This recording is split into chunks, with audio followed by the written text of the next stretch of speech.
ኦኬ ተማሪዎች በዚህ ቪዲዮ ደግሞ የምናየው the fourth lesson in subfields of biology which is about major contributions of biology to society and environment የሚለው ነው። ሶ ባዮሎጂ ለህብረተሰቡ በአጠቃላይ ደግሞ ላለ ኢንቫይሮንመንት ምን አይነት ኮንትሪቢዩሽኖችን ሰጥቷል የሚለው ነው። ሶ በጣም ብዙ ሜጀር ዲስከቨሪዎች አይተናል ከዚህም በፊት ሜጀር ዲስከቨሪስ ብለን እነሱ በራሳቸው በጣም ብዙ ኮንትሪቢዩሽን አላቸው። at the same time የተለያዩ አስፔክት እና ፊልዶች ላይፋችን ውስጥ ለምሳሌ ህክምና ውስጥ፣ አግሪካልቸር ውስጥ፣ ትምህርት ውስጥ የተለያዩ የህይወታችን ፊልዶች ውስጥ ወይም ፓርቶች ውስጥ ባዮሎጂ በጣም ትልቅ የሆነ አስተዋጽኦ አድርጓል ማለት ነው። ማይልስቶን የሚባለው ለባዮሎጂ ዲስከቨሪ ወይም ለተለያዩ ዲስከቨሪዎች በጣም ወሳኝ የሚባለው ዲስከቨሪ ማይክሮስኮፕ ነው።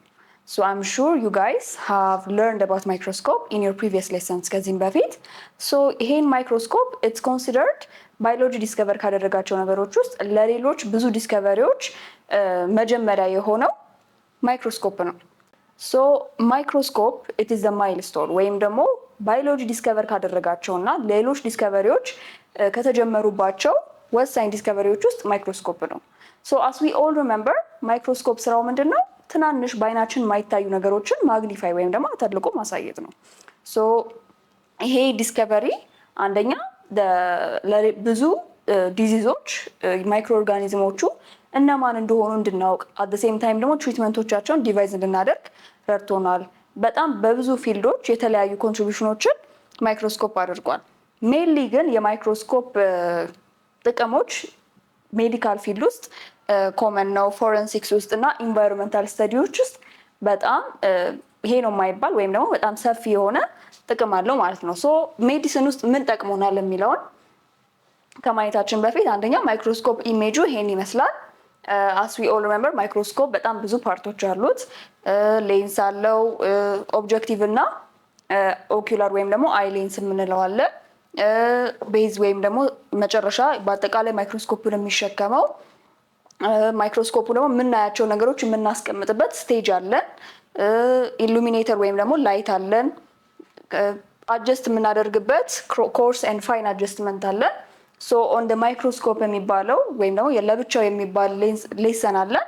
እዛ ላይ ዲፕሊ ስለ ማይክሮስኮፕ እናያለን። ግን በአጠቃላይ ኦቨርቪው ኦፍ ማይክሮስኮፕ ይሄን ይመስላል ማለት ነው።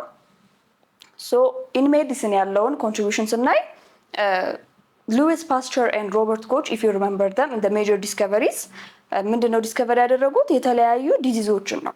እነዛን ዲዚዞች ደግሞ ዲስከቨሪ ያደረጉት ማይክሮ ኦርጋኒዝሞች ዲዚዝ ኮዝ ያደርጋሉ የሚለውን ስቴት በማድረግ ነው። እንደምናውቀው ደግሞ ማይክሮ ኦርጋኒዝሞች በአይን አይታዩ። በማን ነው የሚታዩት? በማይክሮስኮፕ።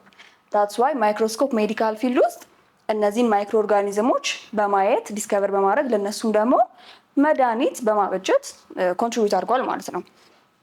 ሆስፒታሎች ውስጥ ስለዚህ ኤቭሪ ሆስፒታል ላብራቶሪ ያለው እዛ ላብራቶሪ ውስጥ ምንድነው የሚገኘው ማለት ነው? ማይክሮስኮፕ ማለት ነው።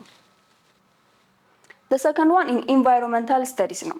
ኢንቫይሮንመንታል ስተዲስ ማለት ኢንቫይሮንመንታችን ውስጥ እንደምናውቀው ሊቪንግ ቲንጎችም አሉ እና ሊቪንግ ቲንጎች አሉ፣ በመካከላቸው ኢንተራክሽኖች አሉ። at the same time የተለያዩ ኦርጋኒዝሞች ምን አይነት ሀቢታት ውስጥ ቢሆኑ የተመቸ ህይወት ይኖራቸዋል፣ ምን አይነት ሀቢታት ውስጥ ሲሆኑ ደግሞ they wouldn't prefer እዛ መኖር የሚለውን አንደርስታንድ ለማድረግ ስፔሻሊ ደግሞ at a microorganism level ማይክሮስኮፕ አስፈልጎናል ማለት ነው። ስለዚህ ኢንቫይሮንመንታል ስተዲዎች ውስጥ እንዴት ኦርጋኒዝሞች ከሀቢታቶቻቸው ጋር እንደሚላመዱ እዛ ሀቢታት ውስጥ ደግሞ ምን የእነሱን ህይወት እንደሚያስቀጥል at the same time ምን ደግሞ ለእነሱ ህይወት ምቹ እንዳልሆነ እንድንረዳ አድርጎናል ማለት ነው። ሌላው ፎረንሲክስ ነው። if you remember forensics is a branch of biology where it is studying about criminal law. ፎረንሲክስ ማለት በአጠቃላይ ወንጀለኞችን የምንይዝበት ፕሮሰስ እና ሳይንስ ነው። ሶ ጥቅሙ እንዴት ነው? ዲኤንኤ እንደምናውቀው it is a nucleic acid ነው። ይሄ ደግሞ የሚጠናው አንደር ባዮሎጂ ነው። ስለዚህ ፎረንሲክስ ላይ ይሄንን ዲኤንኤ ለማጥናት የሚረዳን ዋናው ኮንትሪቢዩሽን ምንድነው? ዋናው ዲቫይስ ማነው? ማይክሮስኮፕ ነው። ማይክሮስኮፕ ባይኖር ዲኤንኤዎችን መለየት አንችልም። ስለዚህ ወንጀለኞችን መያዝ አንችልም ማለት ነው። ስለዚህ ፎረንሲክስ ላይ ማይክሮስኮፕ ዲኤንኤ በመለየት ከአንዱ ዲኤንኤ ሌላኛው ዲኤንኤ በመለየት ረድቶናል ማለት ነው። እሱ ብቻ ሳይሆን ዲኤንኤ ሌቭል ብቻ ሳይሆን አሁን ለምሳሌ ሰዎች ከሚገዳደሉበት አንደኛው መሳሪያ ምንድነው? ሽጉጥ ነው። ያ ሽጉጥ ታዲያ አንዱ መሳሪያውና የምትወጣው ጥይት አንድ ላይ ማች ያደርጋሉ አይደለ? እሱን ራሱ የምንለየው በማይክሮስኮፕ ነው። ፎረንሲክስ ላይ ሌላው ኮንትሪቢዩሽን ምንድነው ማለት ነው? የቡሌት ስታይሬሽኖችን ይለይልናል ማለት ነው። ኤሌክትሮን ኦር አቶሚክ ፎርስ ማይክሮስኮፕ የምንለው በጣም አድቫንስድ የሆነው የማይክሮስኮፕ አይነት ነው። ሶ እነዚህን ዲስከቨሪዎች እንድናደርግ ሜዲካል ፊልድ ውስጥ ኢንቫይሮንመንታል ስተዲዎች ውስጥ እነዚህን ዲስከቨሪዎች እንድናደርግ የረዳን ማይክሮስኮፕ ስፔሲፊክሊ ሞስት ኦፍ ዘ ታይም ኤሌክትሮን ወይም አቶሚክ ፎርስ ማይክሮስኮፕ የሚባለው ነው። ሶ ዲስ ማይክሮስኮፕ ሴሎችን ብቻ ሳይሆን ሴሎች ውስጥ የሚገኙትን ኦርጋኔሎች ጭምር አት ዘ ቬሪ ዲፕ ሌቭል እንድናጠና የሚያስችለን ማይክሮስኮፕ ነው። ቢካዝ ማግኒፊኬሽን ፓወሩ as you all know more than 100,000 times በላይ ስለሆነ በደንብ እንድናጠና ይረዳናል ማለት ነው። and its contribution ከሞለኪውላር ባዮሎጂ ከጄኔቲክስ ዲፕሊ ማለትም በጣም ከአተም ሌቭል ሎወር የሆኑትን እንድናጠና ይረዳናል። ለዛም ነው we call it the atomic force microscope ማለት ነው።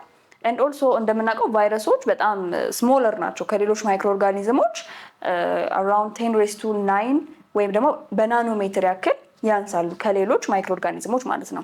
ሶ እነሱንም እንድናጠና ኤሌክትሮን ወይም አቶሚክ ፎርስ ማይክሮስኮፕ ኮንትሪቢዩት አድርጓል ማለት ነው።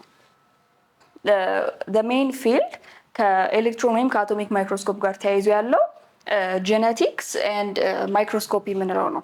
ሶ ጄኔቲክስ ላይ ምንድነው የምናጠናው? አንደኛ the genetic makeup of organisms they might be microorganisms ወይም ደግሞ ሃየር ሌቭል ኦርጋኒዝሞችም ሊሆኑ ይችላሉ። እነሱን ለማጥናት we use the atomic force microscope ማለት ነው። at the same time tissue analysis for cancer ይሄንን የምናጠናው by using microscope ነው።